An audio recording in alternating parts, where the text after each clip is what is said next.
Hello, everyone. In this podcast, we will be discussing sensitive topics such as sexual assault.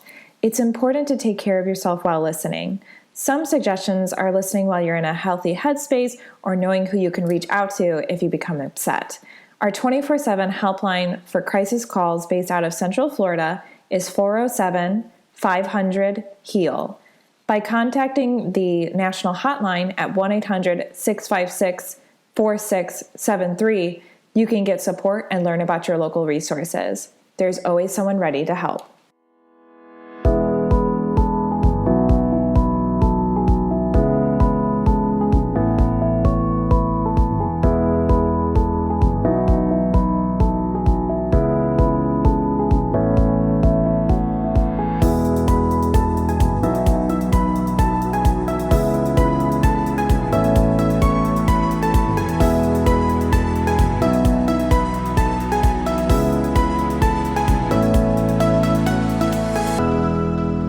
Welcome to the Victim Service Center podcast.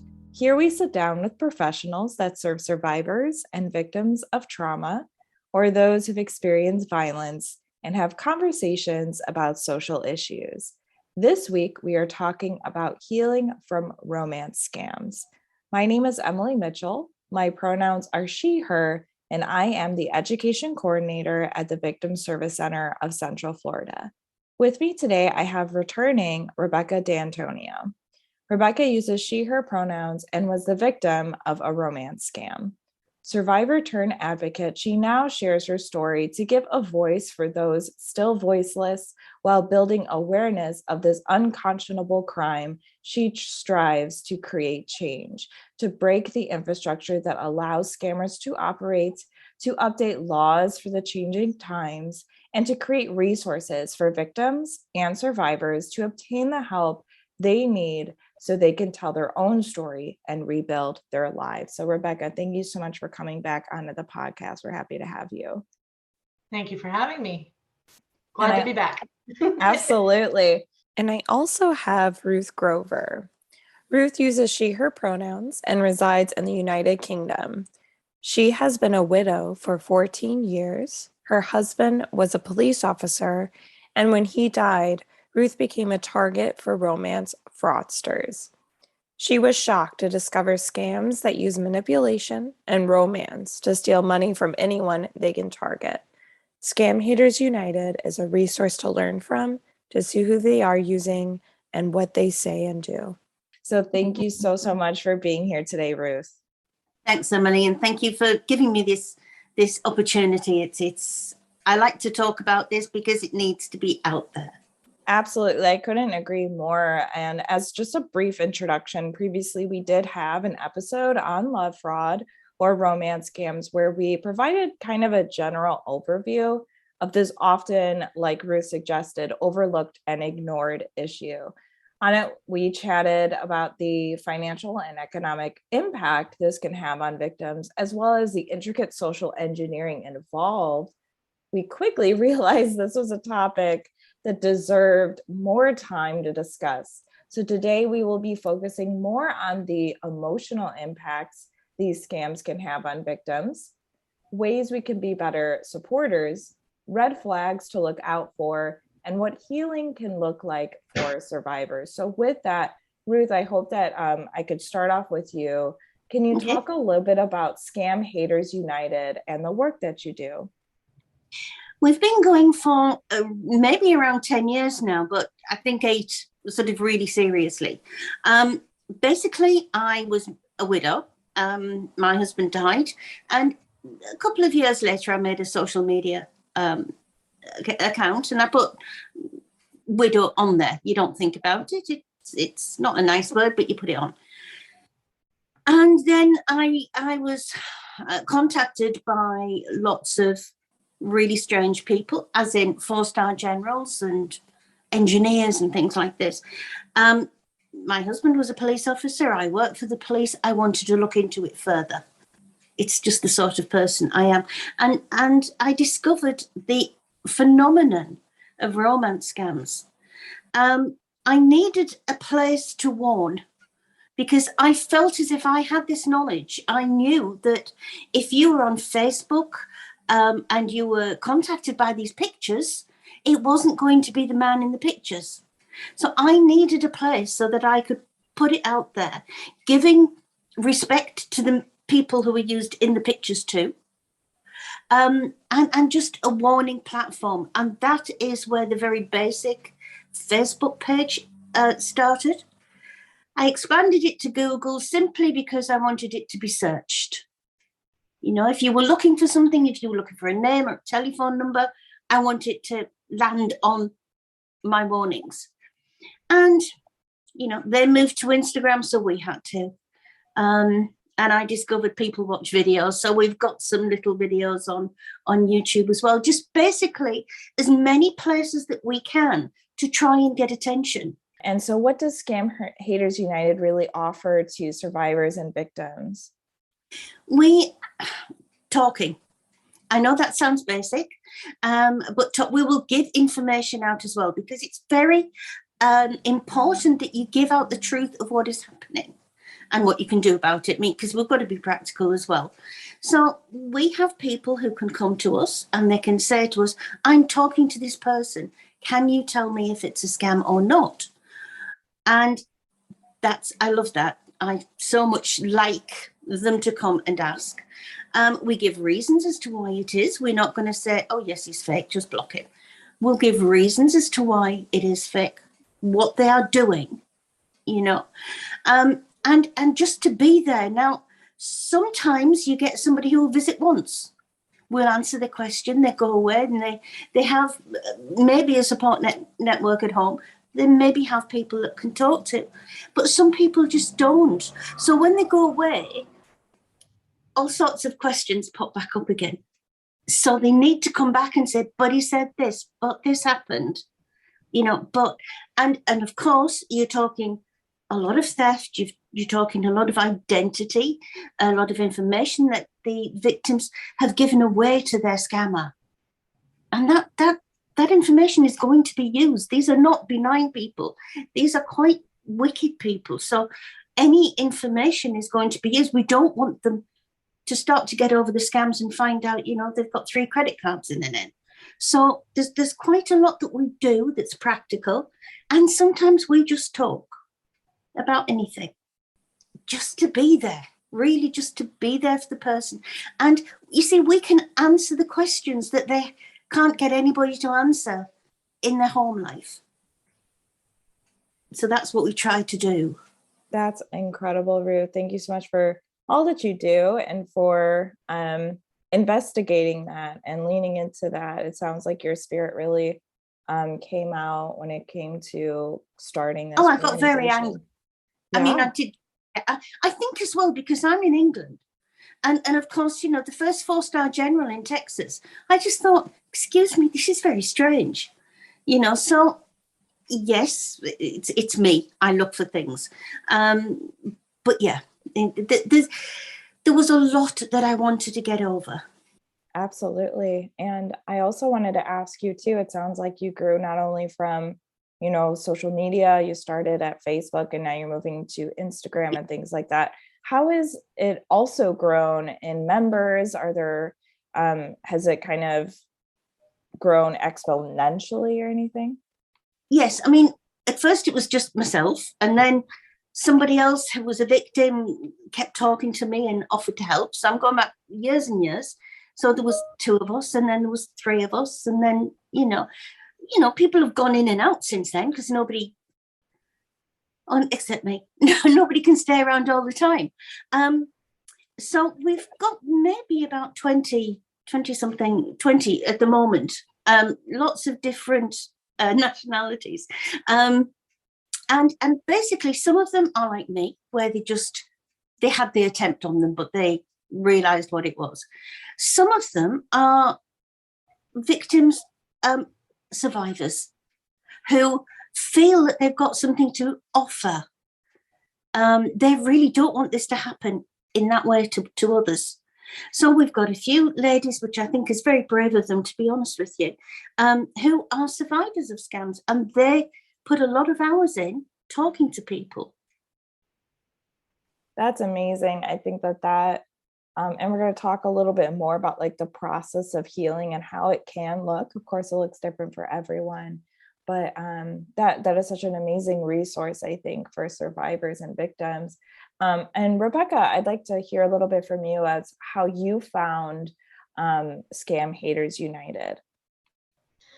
Well, I actually can't take credit for that. I didn't find ScamHaters United. It was people within my circle that found ScamHaters United on my behalf, because I was in a very fragile state, still trying to get my head around things. And of course, my social circle, those individuals in my core circle that, kind of understood me as a person and understood where my frame of mind was, they were really smart because they didn't pretend to know.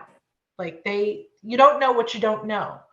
And they didn't pretend to know. They didn't pretend to have all the answers. They didn't offer anything up right away. You're not looking for a handout, you're looking for a hand up. And they were not sure how best, in my current circumstances, in my current frame of mind, how best to help me. So they actually found ScamHaters United and linked me up with them. And it was through ScamHaters United that I was actually able to understand that what actually happened to me was a scam, and all the mechanics that go along with that. They there's something to be said when you are surrounded by people, virtually or not, that have been through something like you have, because they understand it on a level that other people cannot. And while this is a very public crime, it is also a very private crime, that is so much larger than just the loss of money. You lose your self-worth. I had forgotten who I was because of how much of a narrative was built around me during my scam. And these were people that understood, how far I had fallen, and helped me to sort of slowly, because you have to do it very carefully and with intent, to come out of it. It's not something that happens overnight. My scam was a couple years ago. There are days where I do still struggle. It's, healing is not one day, 1 week, you're all better. Like it is a lifelong process. This is an experience that will never leave you. And they were able to help me to understand everything, because you have to, as someone who has been victimized in this way, you have to deal with everything all at the same time. And I don't need to tell anyone on this call, it's not an easy process trying to rebuild your life while understanding what happened to you, while trying to process everything that comes with what happened to you. Like it's all at once, and it's all encompassing. And ScamHaters United was key to help me sort of peel back the layers of what I needed to do and how I needed to do it. And I mean, it was not like I woke up one day and said, I'm going to, recover from this and become an advocate. No, didn't happen that way at all. Absolutely. And I just want to thank you once again, as well as the other people part of ScamHaters United, just sharing your story and being so open about it. It really does feel like we are pulling this curtain back of and seeing, just like the Wizard of Oz, right? Seeing what's really behind there. And it could be really destabilizing, even as just someone on the outside kind of learning about this particular crime. And you were talking a little bit about how last time we did mention about the financial and economic impacts. And you were starting to kind of talk about the psychological and emotional impact scams can have on someone. So I didn't know if you, Ruth, wanted to talk about some of the survivors and the emotions that they shared, or if you wanted to expand more on that, Rebecca, as well. The everybody's different. And some people will come and talk to us once and go away and process it, and we hope be okay. Some people will come back and back.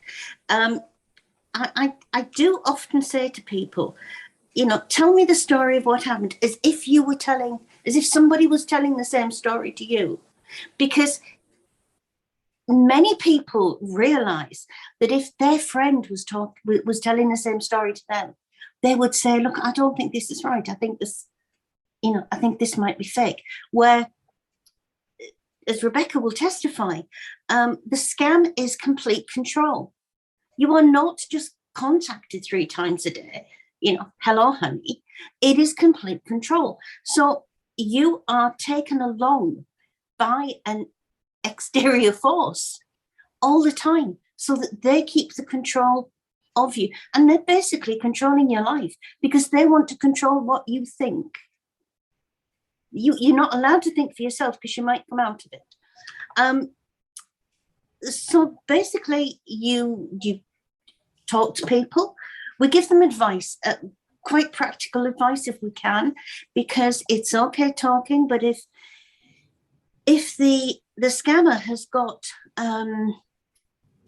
credit card details, bank account details, social security number, they might have a copy of their ID, bank account, everything. So that's got to be addressed, because if we just talk to them and let that slide, they're going to use the information. They've got the information to use it. It's there to inflict damage, So we've got to do a few practical things as well, which I think helps ground people a little bit. It sort of like gives a practical side to it. But I've never ever known a victim who has not said within the first few minutes, I feel so stupid. I feel I'm just stupid. How did I fall for this? Because the first thing that they do is they want to blame themselves, because they've done it. They've gone along with this, and that is so self-destructive, because they are the last people that they should be blaming. That there's a reason why this has happened. You have not done it to yourself, and you get people who trust. Trust's a very big thing, and people trust in real life, and they're very nice people because of it. And that's fine. But trusting online means that people can take advantage of you because you're never going to question. So basically, it happens to you because you would never do this to anybody else. So why do you think anybody's going to do it to you? And in such an involved way. These scams are really deep and really involved. So to the victim, and I'm not against the word victim.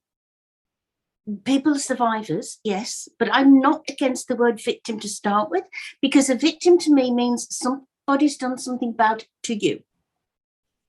You haven't done it to yourself. Somebody's done something bad to you. And so, yeah, it's just starting from the beginning, trying to keep them grounded a little bit, and then let them talk and let them realize what's happened, because then, you can often hear minds changing. You can often, well, yes, of course, he said this and he said this. And, well, there were times I thought this was a bit strange, but he talked them round. So, yeah, it's talking, basically. Talking and listening.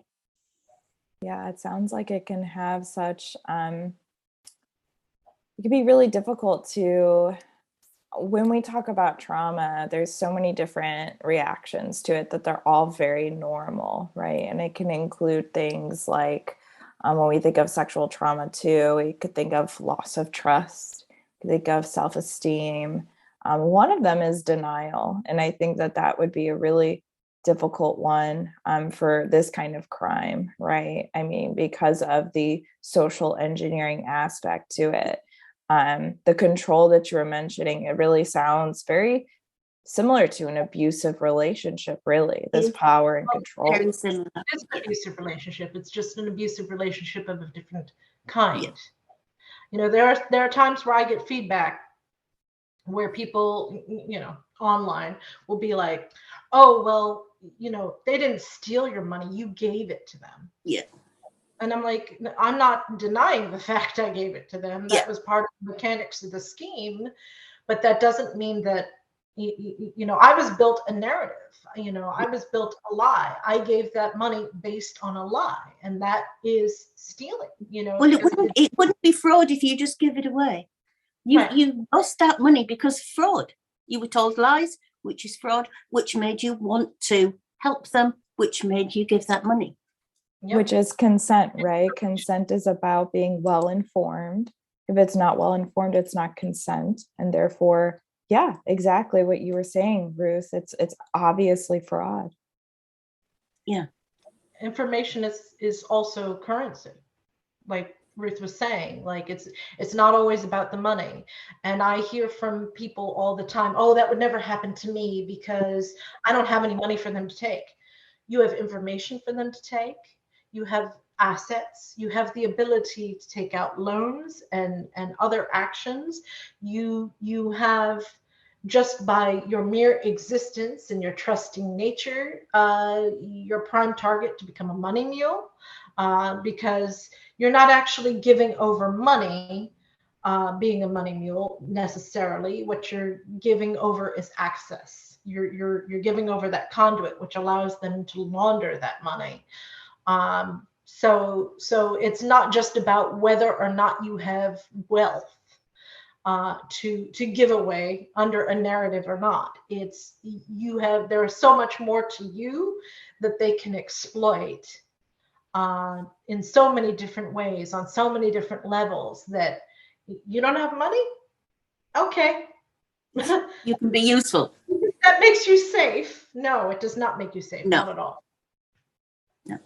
Yeah, we're really getting into some of the myths here that I wanted to kind of talk about as well. Were there any other like emotional or psychological impacts that you wanted to uplift, Rebecca, that you want listeners to kind of understand what it could feel like to, as perhaps like prospective supporters, to understand what it can be like? Well, by the time my scamming was concluding, I was at rock bottom, which was a stark contrast to where I had begun my scam, where I was on like this great high of life, and you know, everything was going great. So why not a romantic relationship go, you know, in the same direction? So I was at rock bottom, and I ended up becoming suicidal because I mean, it was such an emotional and psychological, financial, basically any, you know, characterization you can put on it. I had completely forgotten who I was pre-scam, because you get caught up in the motions, you know, and you stop questioning, you stop thinking, you end up in like this brain fog of just actions. You know, like, oh, I'm not going to have this conversation with them again. I'll just, you know, you end up just almost robotic in a way, which is one reason why it's very hard to sort of, from a psychological standpoint, extract a victim from their scam, because it's so much, you know, ending contact with your scammers is both the easiest and hardest part of the entire thing. You know, once that's done, that's when the real work begins. And you know, I was suicidal. I didn't know what to do. I couldn't see over the top of everything. So it's really, really important, and you cannot downplay the role of, you know, having good, solid people in your life that you know and that know you. Because it was, for me, I was lucky, because not everybody has that. And friends and family really need to understand that they are pivotal to recovery, because it is literally the difference between recovering and not recovering. It's one of those, one of the biggest things that victims fear, and there's a lot of irrational fear and rational fear, both, that is just enveloped in this entire thing. They fear the judgment. I mean, and they fear being singled out in that judgment. So one of the smartest things my friends could have done was not to make it about me. And the best thing they could have done, knowing me as a person, was to just repeat the mantra: this is not your fault. You know, they didn't know what to do, so they got me the resources for the people that knew what to do, which was like the next step. But the worst thing you could probably do as a friend or family member is to react negatively. You have to remember that who this person is, because you're going to need to remind them. You need to approach the entire process as a friend or family member from a place of empathy. That's hugely, hugely important, because if you're not going to do that, you need to have others step up that are able to do that, and you have to be willing to step back to let those others step up. And because it's an adjustment of digestion for friends and family members as well. I can't imagine that it was easy for my friends, my core group, to process that this had happened to me. It's interesting because what came out fairly recently, the Netflix series, The Tinder Swindler.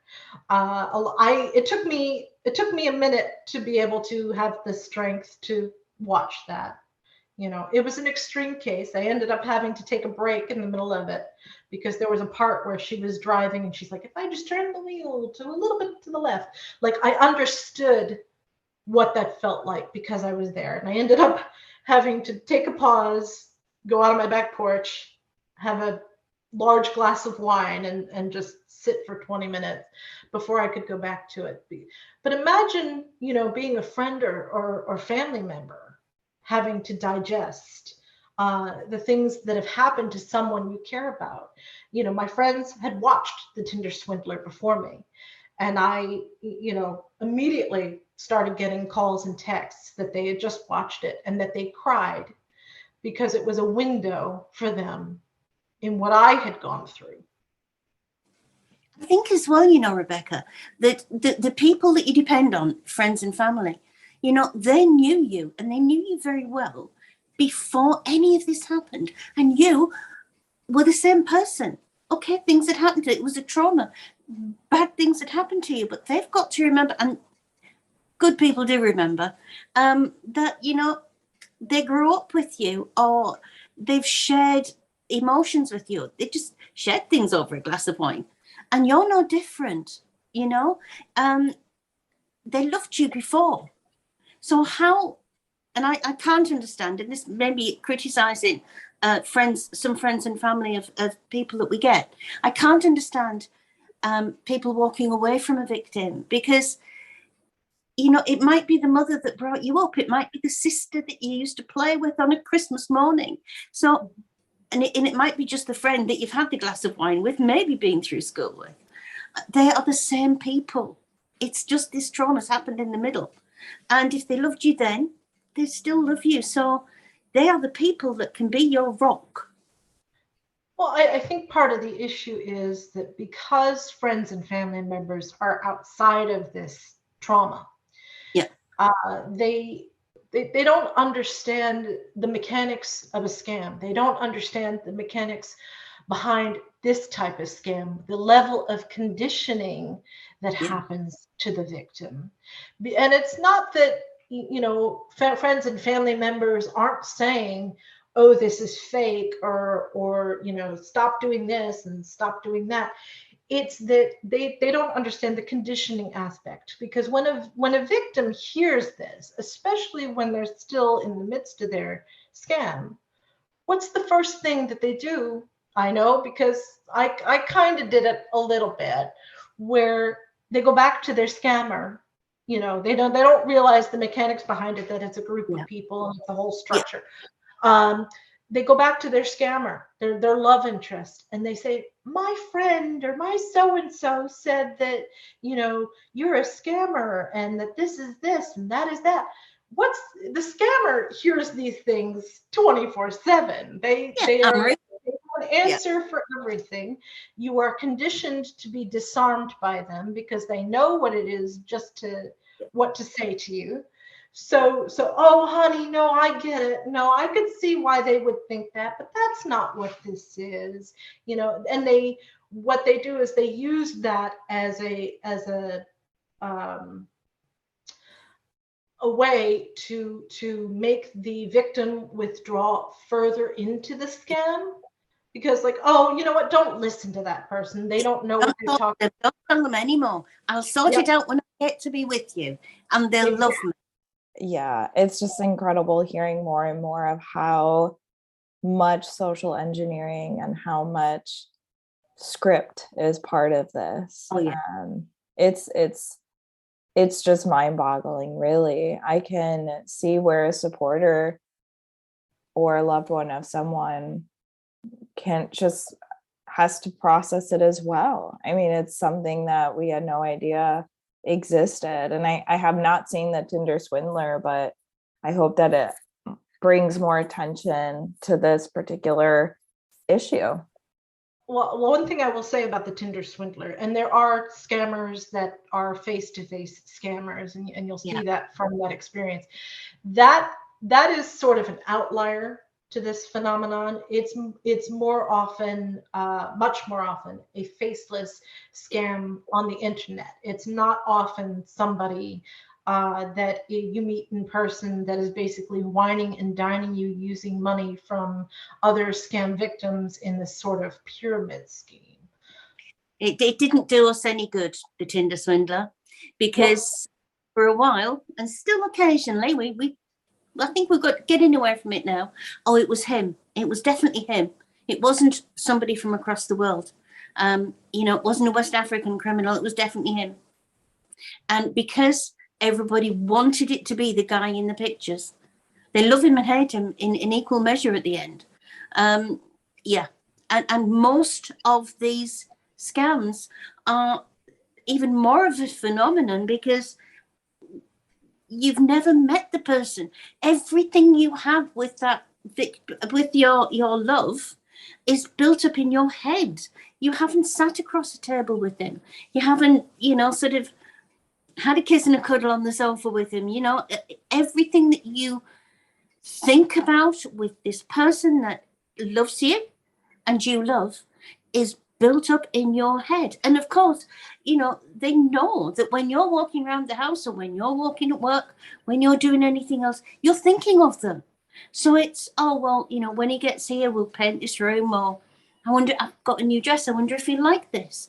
So they know that you're going to take yourself further into the scam because you're building him up to be real in your head.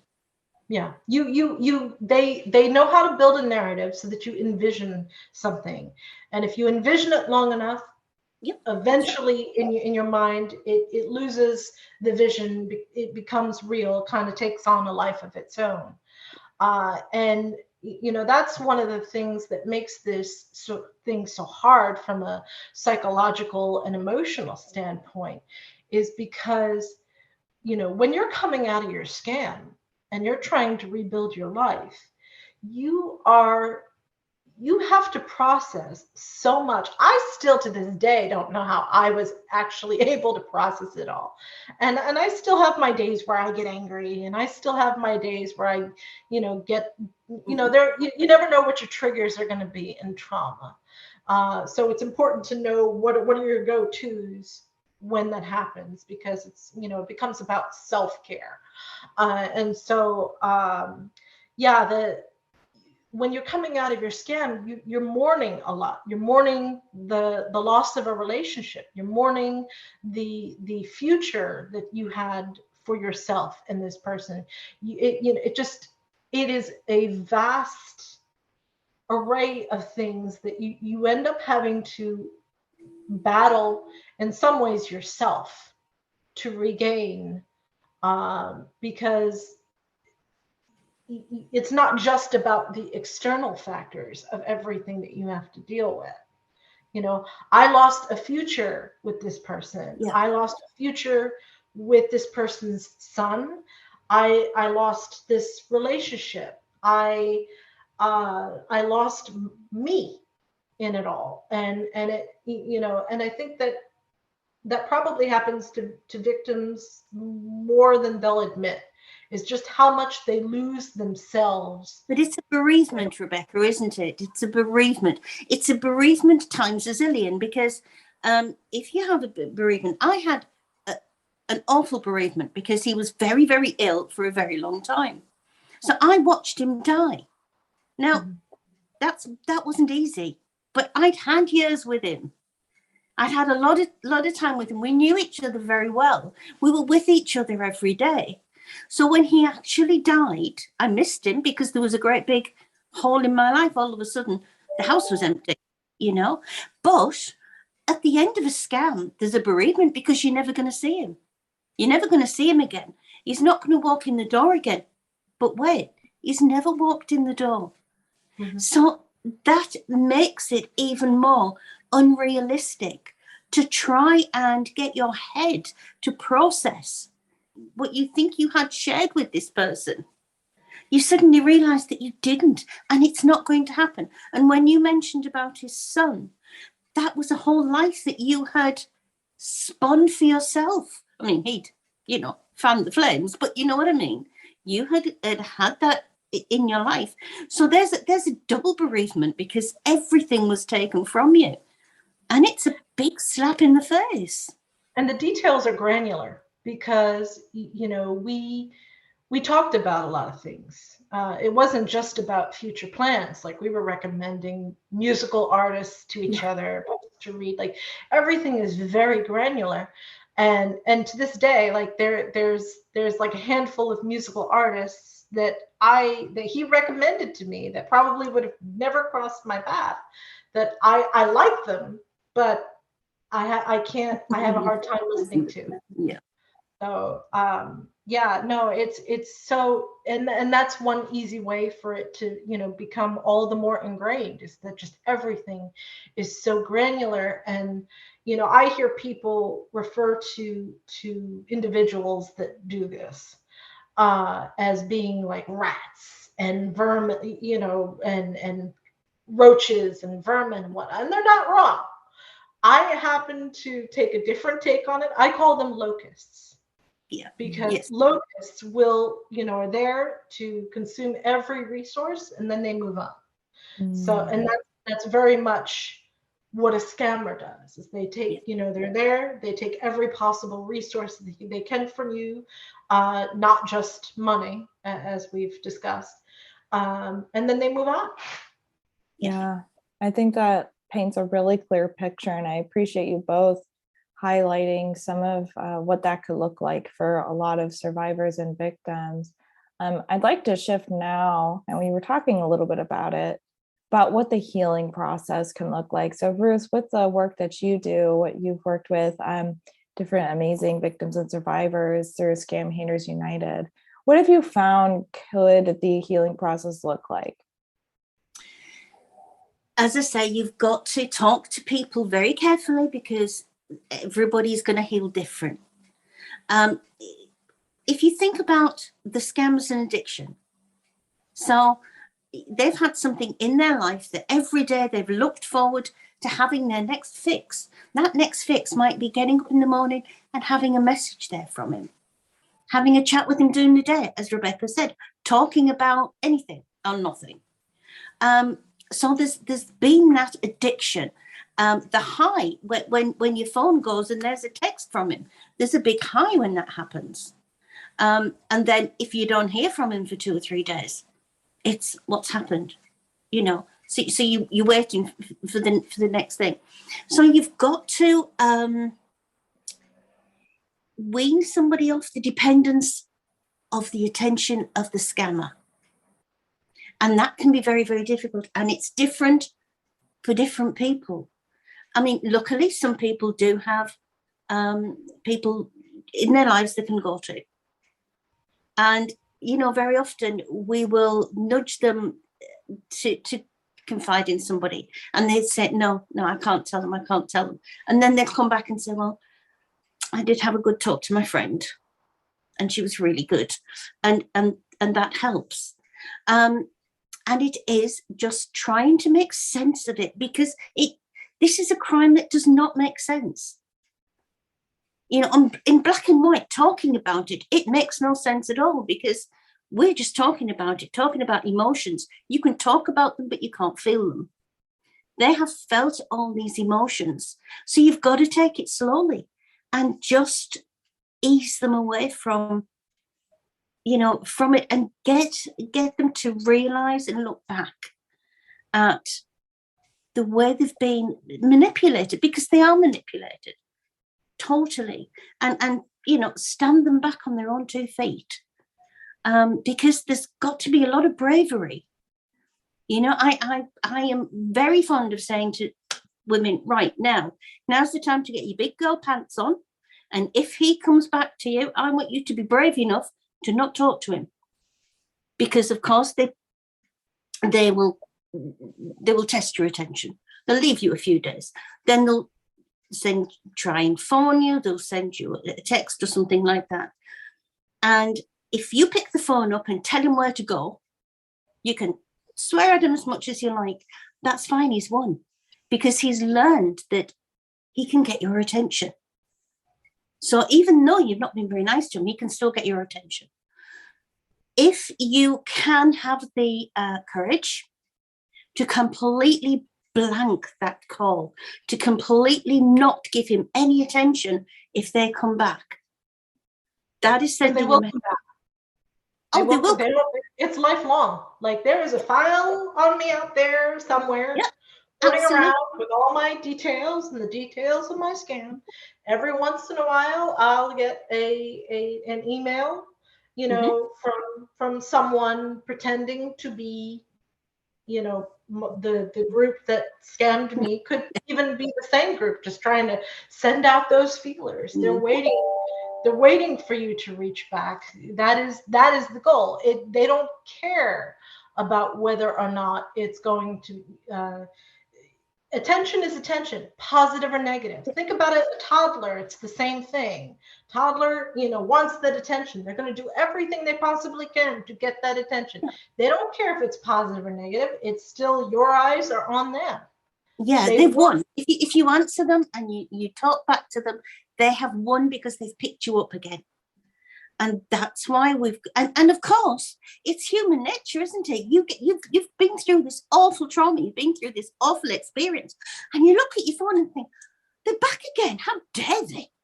Mm-hmm. And it's your it's just, you want to swear at them and shout at them and tell them.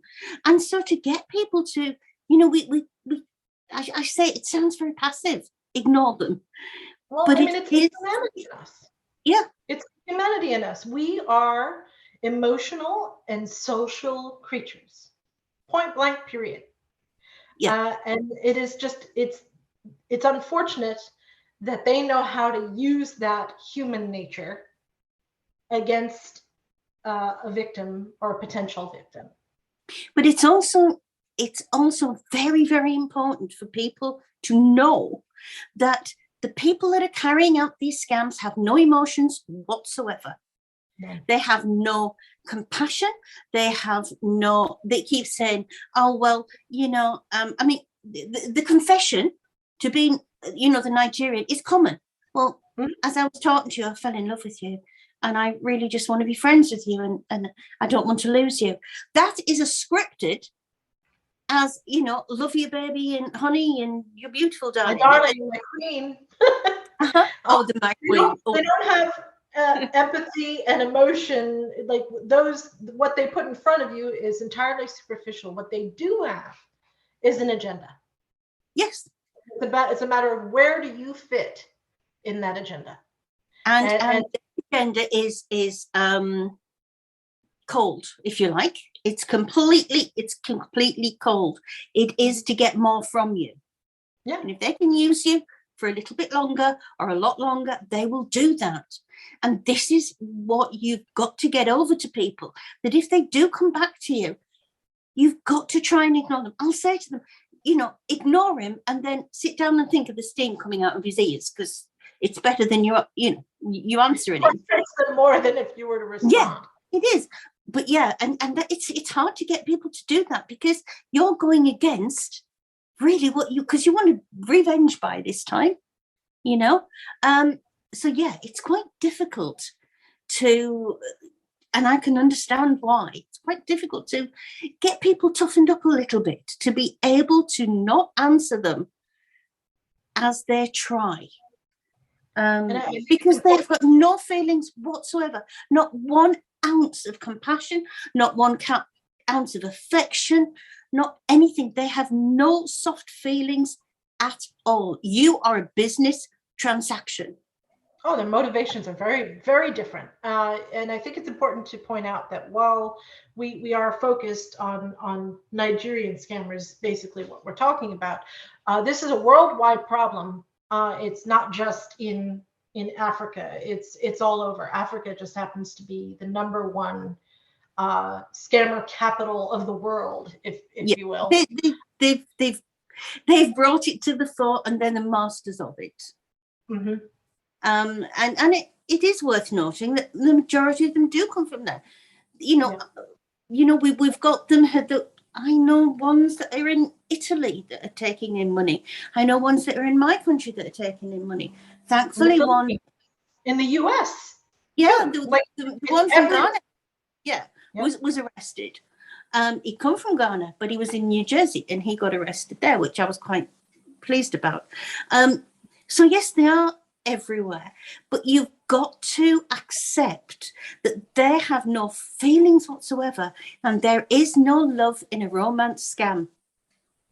We had a really lovely family, and an English family, over last weekend, and the lady got herself into so much of a mess, she did take her own life. And they were trying to sort things out, and her phone rang, and it was her scammer, and her son answered the phone, and he yelled down the phone that the scammer was a murderer, and the scammer laughed. And the son said that hurt more than anything else. The scammer just laughed. And that, to me, is the biggest illustration of the difference in romance and scam. Mm-hmm. Because it is cold, hard theft to them. That's it. Cold, hard theft. In my own experience, Ruth, you know this, Emilie, you know this now, that when my scamming ended and I was suicidal, it's not like I didn't say to Matthew, I'm really struggling. This is where my mind's at. I'm going to do this. And the cold and indifference in his voice, well, you have to do what you have to do in response. I remember that's something that I will carry with me for the rest of my life. And it's interesting because I do, interviews and talks and all the time. And, I'll sometimes get feedback where they're like, why do you talk about this like, this Matthew is a real person? And there's 2 basic reasons for this. And I think every victim and survivor can share this to some extent. Is A, he existed for me for a period of time. That's one. But the second thing is I need to contextualize it for your brain. Yes. I know it's a group of scammers. I have since been very educated in the entire thing. You're new to this. So what I'm trying to do is to help your brain understand that this was the narrative, this was the tunnel vision that was built for me. I could, it's easier for me to talk about these people in the singular, at least to begin, before I introduce the fact that it's actually a group of people behind it. And that must be really difficult too, to be, as part of the healing process. I remember us talking about this when we were planning this episode, how once the person realizes what has happened to them, looking back at the relationship, quote unquote, with a new lens, that must be very destabilizing. And Rebecca, I was wondering if you could talk a little bit about kind of your healing journey. I know that we talked on the previous episode of your amazing support system and your friends that were there for you. But after that, kind of what did it look like? And what was it like looking back? What was empowering for you? And then Ruth, if you want to share anything as well. Well, it was a brain bleep, if you will. Trying to wrap my mind around the fact that it was a group of people, not just a singular person. And there was a lot for me to unpack for that. And it took a while. I'm a very, this was an extreme negative in my life. It was probably, I would say unequivocally, the darkest period of my life. It is not the only adversity I've had to overcome. So really, my friends reminding me of who I was pre-scam was key. And I had to take things and break them down into digestible bites, into digestible action. First and foremost, even before I could really touch the psychological end of things, I needed to break myself from my current situation at the time. I needed to move past that because I had real world consequences that needed to be dealt with. And my friends, as awesome as they were, and they are awesome, I love them to pieces. They are family to me. They always have been, and that is even more cemented now through this somewhat shared experience. I had to file for bankruptcy. So I had to, focus on that process, which has, of course, its own stigmas to it. And the thing about filing for bankruptcy is it is meant to be the reset button, but they also make the process so convoluted and with so much red tape that it doesn't feel at all like it's a reset button. And it's a huge process. So there was that piece. I was being evicted from my apartment. So that meant that I had to have some really difficult conversations with people that were outside of my core group social circle right away, which just blew up the thing into a whole new dynamic. It's not easy to go to your landlord and be like, hey, so something happened. I realize you are owed this money. I want to get you this money. It's going to take me some time. Please, practically begging, do not evict me. Do not put those cards on the table. And while I didn't have to go into specifics with my landlord, thank God, because I don't think I could have handled it that way. They basically said to me, you've got one shot. And that was entirely because of our history of my being a good tenant.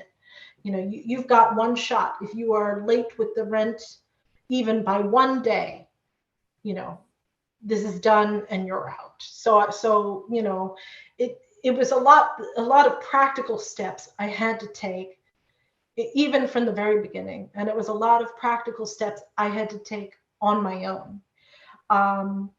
But it's important to sort of break it down into digestible bites, and so that you know what steps you have to take, and just take the first one and then they'll all kind of, it creates its own path. So that, that all these things happening at the same time, took some time to put myself on a better footing from where I was, before I could even tackle it psychologically. When I was finally able to tackle it from that angle, I found, and I think Ruth will attest to this because she was, key to this process. I had, as most victims do, a lot of pent up on the inside.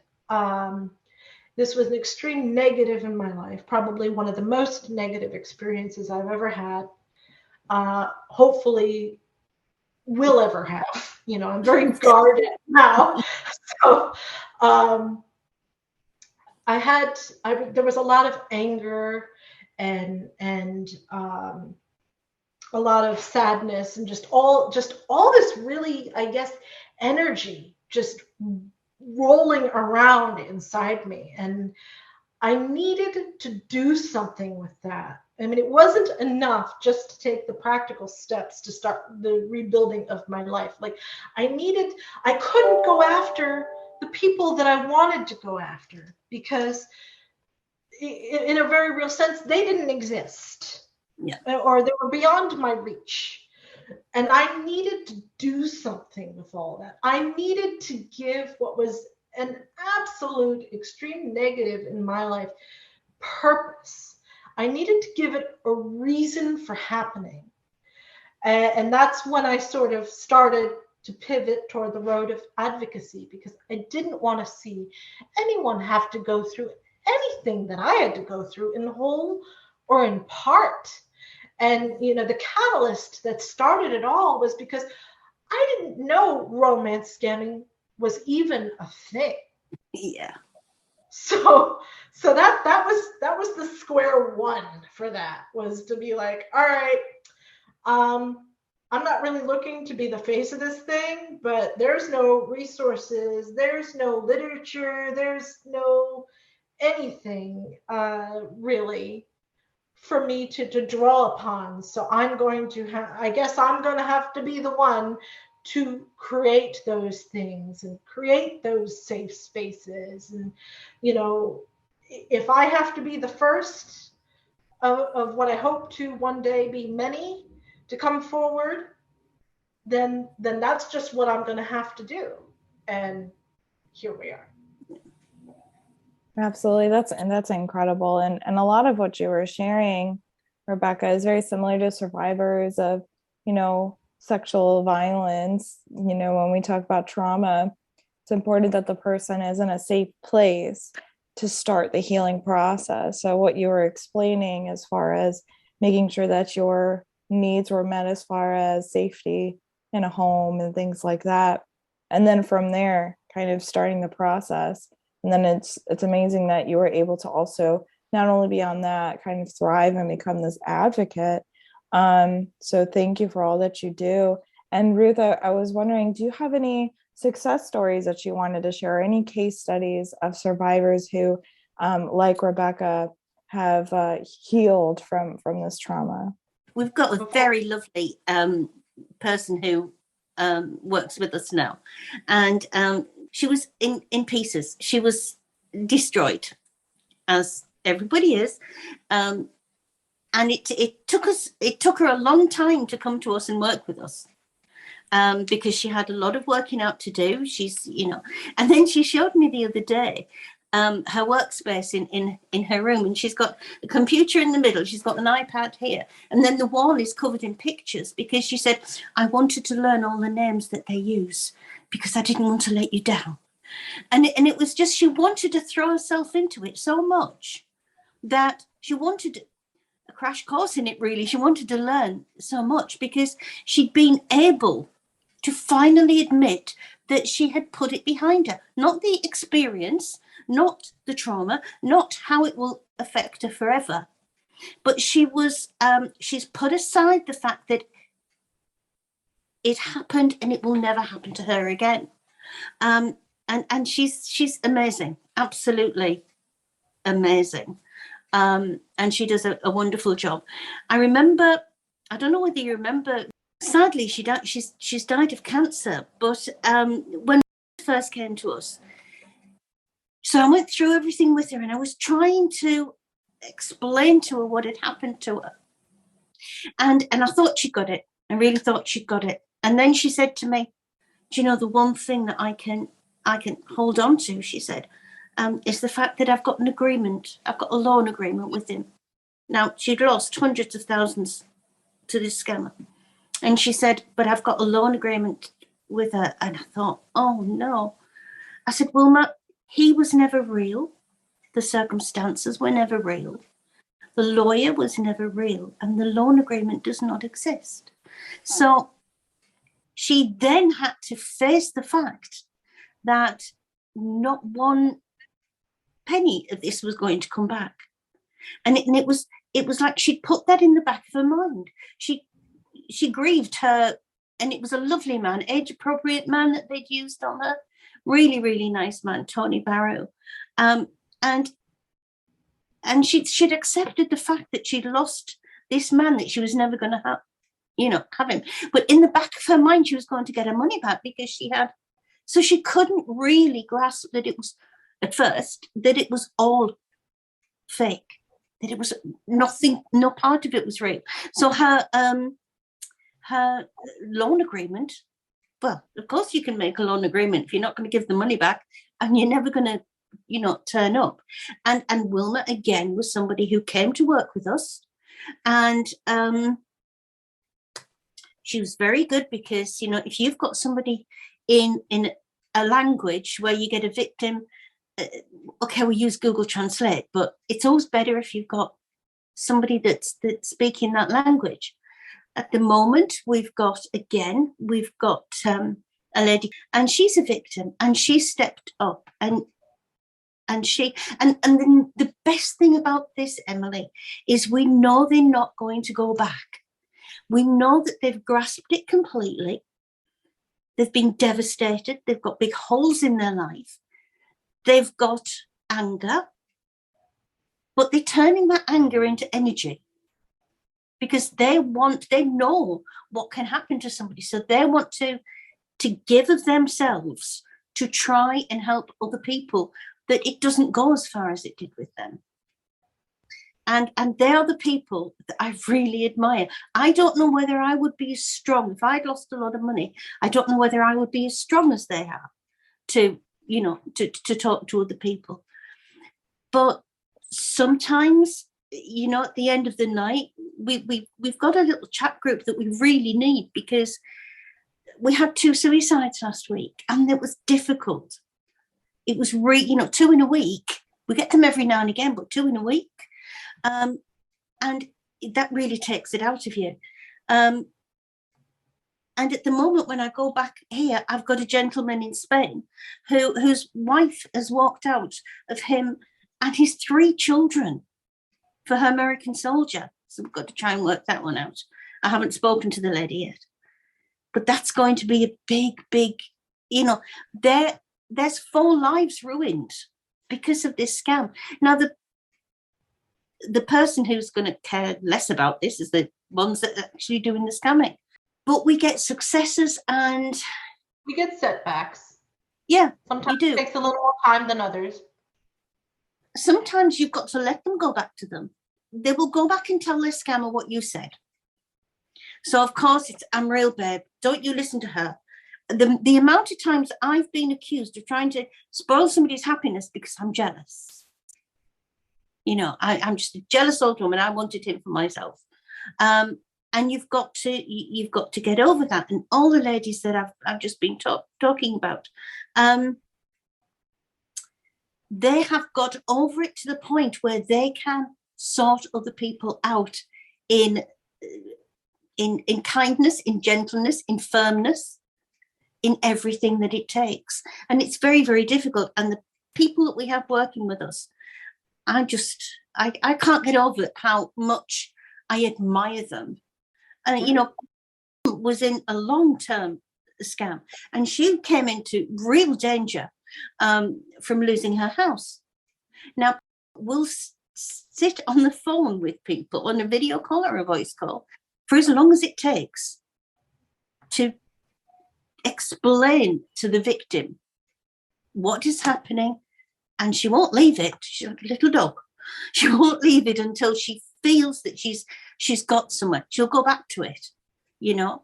But I greatly admire, and Rebecca knows that I admire her, that can get over it and can do something, because that is the biggest thing. You want to stop it.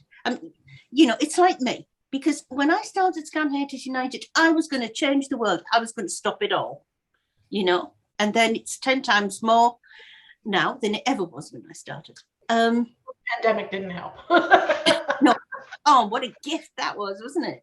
Your world situation with all the hallmarks of, you know, what a scam. Yeah. Well, yeah, they done research on it, and it's in an all-time high, and that's just the reported numbers, and we know it's very underreported. Underreported. Hugely underreported. Well, if I can give you a little example, because we've got who's the next victim, and likes to keep a total. Now, when people come to us, we don't ask them how much they've lost. If they want to tell us, we will take a note of it. Not who they are, but, you know, we will take a note of it. Now, it's where are we? 11th of May.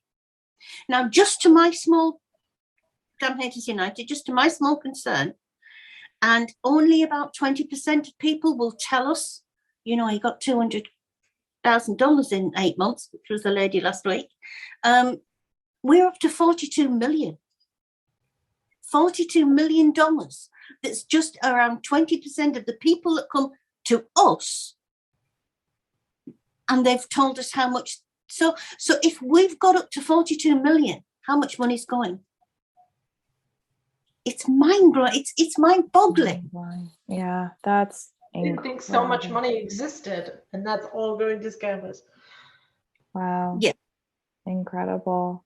You know, I was hoping we could also talk a little bit about, from a prevention standpoint, some of the red flags that you were mentioning. Some of the survivors that work with you, they're easily able to pick out things now. So what are some of those red flags that either individuals who may be experiencing a scam, or, you know, supporters of those people who are starting to feel like something seems kind of wrong here? What are some of those red flags that we can look out for? If it seems too good to be true, then it is. That's the overarching piece of advice. Yeah. And you know, usually they fall in love pretty quickly. Sometimes they don't. Sometimes they'll wait a little while, but they are overfond pretty quickly, you know. If they are so attentive and start to talk about the future and start calling you endearments, a little thing is that they will hunt, because it is hunting, on Facebook, Instagram, Words with Friends, Fitbit app, which always gets to me, TikTok, all the regular places. And then they'll take the victims to a chat app. So they've got WhatsApp, they've got Hangouts, they've got Telegram. So they centralize the victims on these places so that they can scam maybe 100 women at one time. So that gets the honey, the babe, my queen, which is because they don't want to get the names mixed up, and they don't want to forget who they're talking to, because they might be talking to half a dozen at the same time. So then you get the endearments. So that's something to look out for. If they want you to go to a chat app, why? If you're on Facebook, you can talk on Facebook, you know. And another thing is, and it's very, very true, that men are not looking for women on Facebook, and also on Instagram, you know. And also you get many of them who'll say things like, I'm looking for my soulmate. He's about 25, and, you know, you could go into any bar and pick up any amount of soulmates. And what happens online, people get very friendly online, and yes, there is online dating. I'm not going to say anything against that, but if there's over-familiarity too quickly, if there is an assumption that, well, when I come back, we're going to get married. If they will not do a video call, and this is a video call. When Rebecca can talk, you can talk, Emilie. I can talk. When Rebecca talks, I can see her mouth move. You can see my mouth move. Yeah, she can do all sorts of silly things. Now, they will say they can't do a video chat because of security. It can be on a secret mission in the wilds of wherever. Your camera's broken. Yeah, the camera's broken. Who's got a broken camera? Well, get your friends and do it with him. It's hard to say to people, keep a level head, because they don't. But if you've got a friend who is starting to act a bit secretive, who's maybe looking at the phone a little bit more than they usually do, who might be going out the room if you're there, just keep an eye on people. And what I will say, and we get this every year, is if you buy Grandma or a great Auntie Maud a tablet for Christmas, by the end of January, she's probably going to be sending iTunes cards to the love of her life. Because if you go on, I don't know, Grandma Funnies USA, any of the pages that are on Facebook or Instagram, the US Army, and say, thanks for your service, you'll get 25 friend requests. And so if you've got somebody who's 72 and living on their own, but you've bought them a tablet so that you can keep in touch with them, then they are wide open to other people keeping in touch with them as well. So try and just keep a little eye on changes in behavior of people. Because if there is a change of behavior, it could be something they're hiding.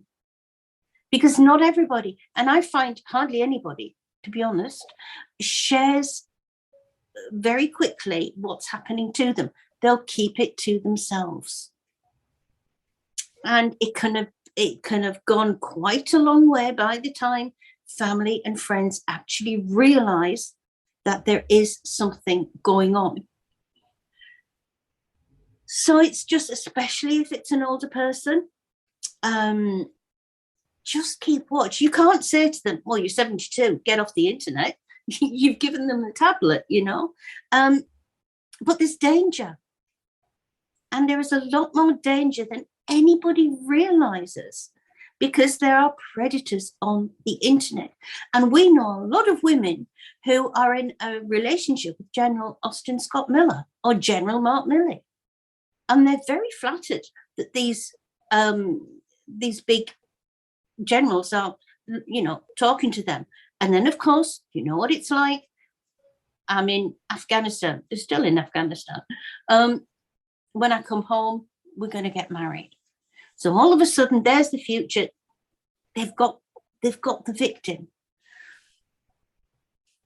And it's very hard. It's very hard on the family to recognize it. But just please, if you've got anyone that's maybe living on their own or in a relationship that's not very happy, because if we've got lots of men and women, they might have been married 40 years and he's never looked at them the last 20 years. Or he just sits there and reads and, there's no love there and affection. And then they've got this wonderful person that's coming to them on text, telling them how lovely they are, how beautiful they are, how much they enjoy being with them. They look for that need to exploit. Yeah. They look for that hook that's going to make you send the money. I would only add that I was scammed off a dating site. Yeah. So if you're looking for a romantic relationship, dating sites is not a safety net. No. Away from this. In fact, it runs rampant on romance and dating sites. Yeah. So you want to be vigilant there too. There are some it's usually the same book, but it may be packaged a little bit differently. In my case, my friends were all very aware that I was in this relationship. What they didn't know, what was entirely hidden, was the financial dynamic. Yeah. And it was, such that nobody really even questioned that they hadn't seen this guy in a year. Like, I'd been dating this guy for a year, nobody ever saw him. So work that one out. It's just, it depends. It's where you also fit in the narrative, what you'll explain away to yourself. So, and the dating site is for a date. A dating site is to actually go for a coffee or a glass of wine with somebody. Now, if that person contacts you and they're already across the world, it's fake. 100% of the time, it's fake. What they might say is, I'm an engineer and I'm just 35 miles away. And then just before that you're due to meet, he gets a contract in China, he gets a contract in Turkey, so he's away.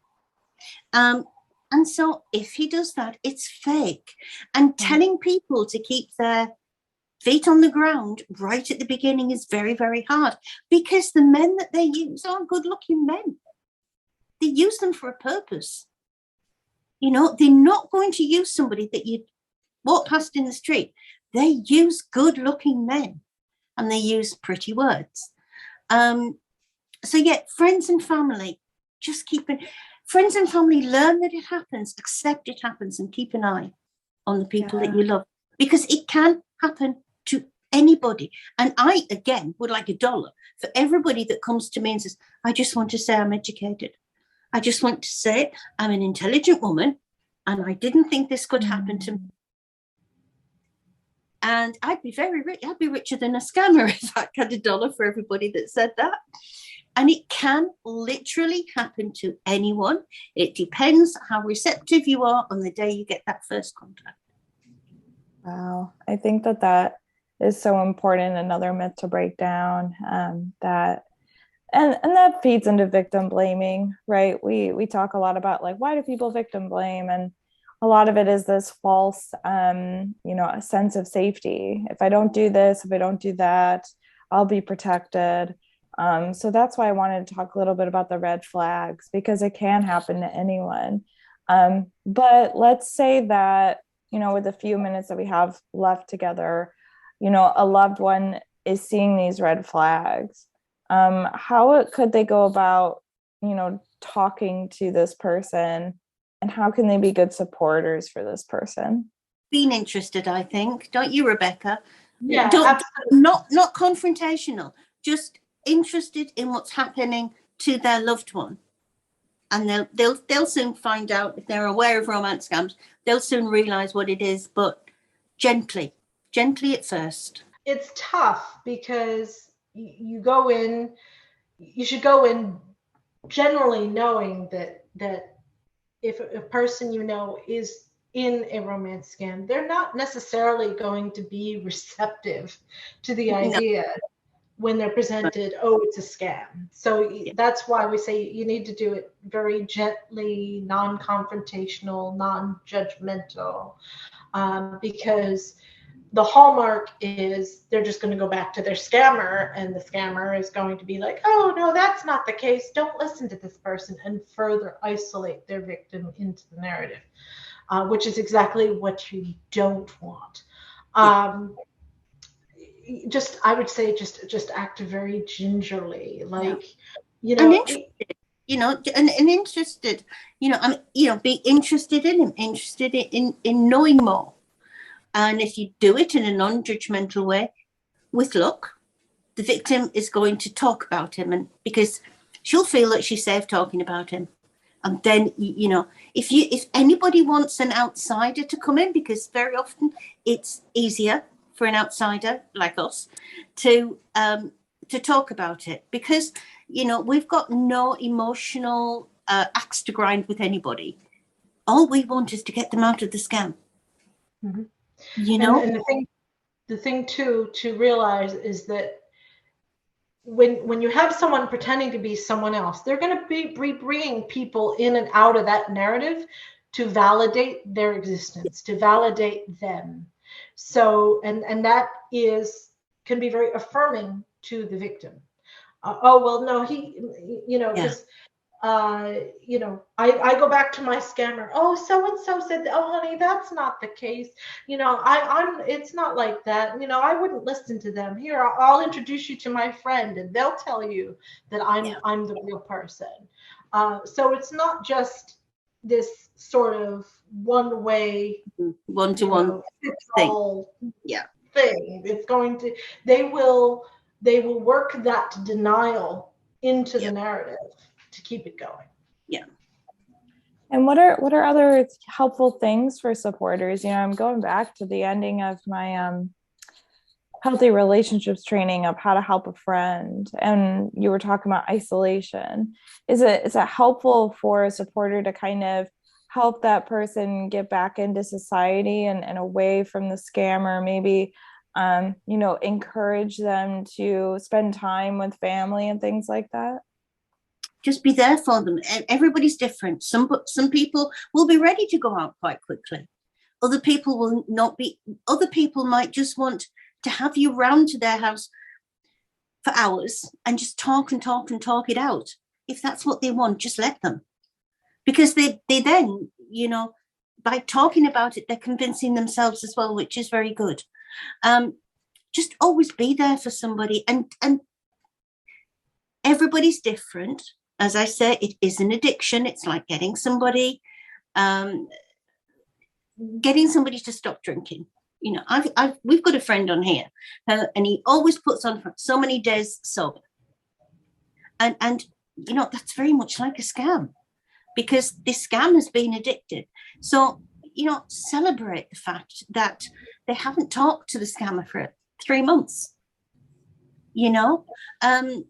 Come on, you've done really well. Come on, let's go out to a wine, have a glass of wine or something like that. Let's go out and buy ourselves something. I like to tell people to go out and treat themselves, because people will deprive themselves to give money to the scammer. So I think it's important too to be kind to yourself. Yeah. Do something that brings you joy. If you're feeling low, if you're feeling triggered, once you've been excavated, because again, it's a very slow process and you're dealing with a lot to be excavated and to excavate yourself from your circumstances.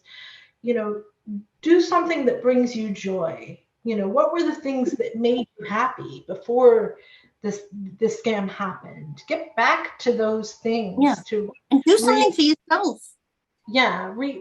Remember who you were, so that you can become a better version of yourself to who you are. And because it's an experience that's going to change you, and it's an experience that's going to be with you for the rest of your life. And it is there are going to be those moments where it's going to needle you, particularly times when the scammers are going to try and reestablish contact. Mm-hmm. That's going to be a low point for you. That's going to be a needle point for you. I remember when one of the first times my scammers tried to reestablish contact, I was on my way into work. I decided to treat myself to a Starbucks coffee. I was waiting in line for my coffee, and I got an email, and my stomach literally lurched. Like, I had a very physical response just by seeing that there was an email waiting for me from quote unquote Matthew. And that's what it's like. You're going to have these unexpected moments. And the best thing you can do for yourself is process them as best you can. Be kind to yourself. If you're in a particular rough spot and you find that music for you is soothing, throw on some of your favorite music. It could be something very small, something very simple. Always be kind to yourself, because people who are scammed are the sort of people who are kind to everybody else. And they sort of don't think about being kind to themselves. Spoil yourself. Do something for yourself. I don't care whether it's a nice long bath with candles. Do something that makes you happy and do it for yourself. Self-care becomes so important. So important. That's love then, isn't it? You're loving yourself. So you think that should be number one. Yeah. Loving yourself should be number one, always. Yeah. And you know, what would be your one piece of overarching advice? It's that love yourself enough to walk away. If a relationship is not working for you, whatever the circumstances they are, put yourself first. Because if you're the type of person that I am that likes to take care of everybody else and, you know, sort of views that as their function in life to some degree, you're not going to be able to take care of them if you're not taking care of yourself. So, you know, whether or not it's a scam, if it's not working for you in any, even in the smallest capacity, love yourself enough to walk away. I'd rather walk away from the right relationship and be wrong about it than not walk away from the wrong relationship and end up with consequences. Absolutely. I think that is so important. I can't express enough the importance of self-care.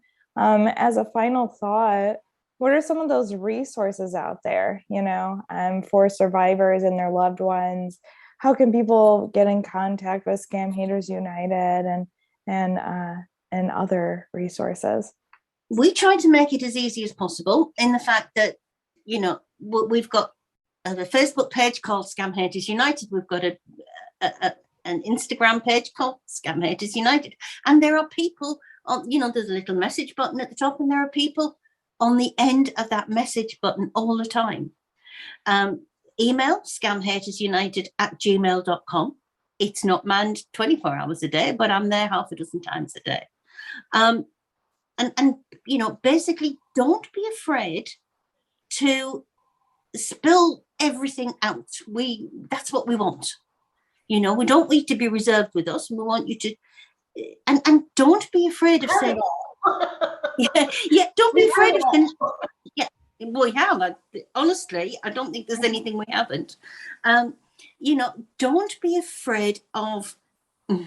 A lot of people say, "Oh, I'm going to sound a fool saying this to you," but you know, don't be afraid of that. Just say it. Just come to us and say, "Look, this is happening to me, and I'm starting to get some really strange vibes about it." You know, and also, I would always say, please believe us when we tell you, because so many people go back to the scammer and he says, "Oh no, it's that woman. She tells everybody that everybody's scammers." So keep your mind open. Keep your mind as open to us, but just come and talk.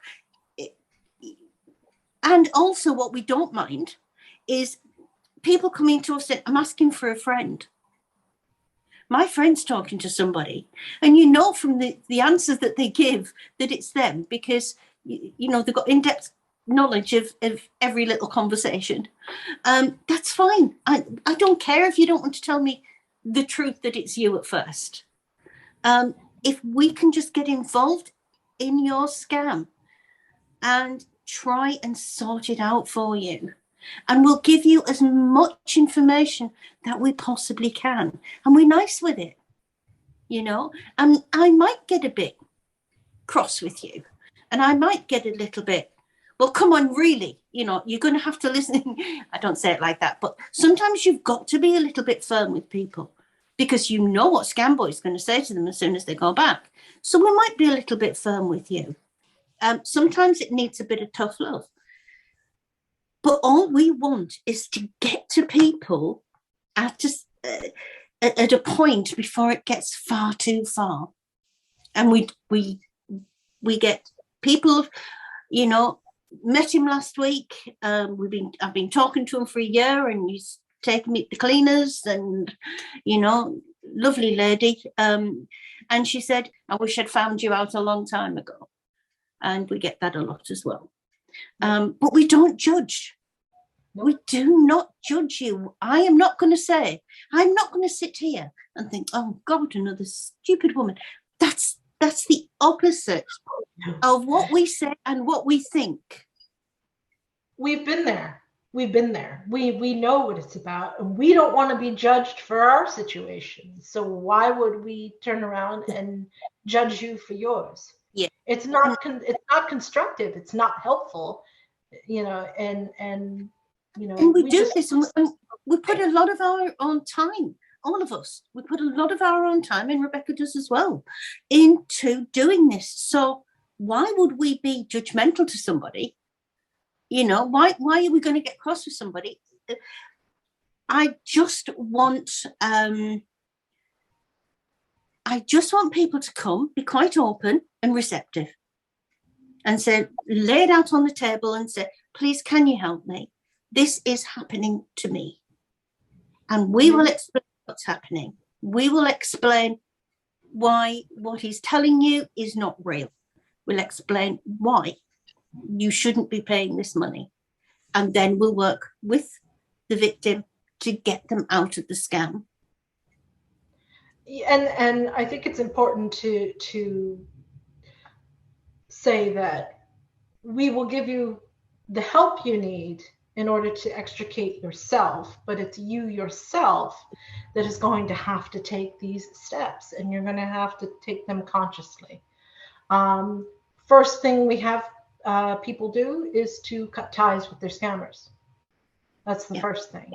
And Ruth, correct me if I'm wrong, but one of the things, at least in the Facebook group, when I became a part of it, is we look at your friends list.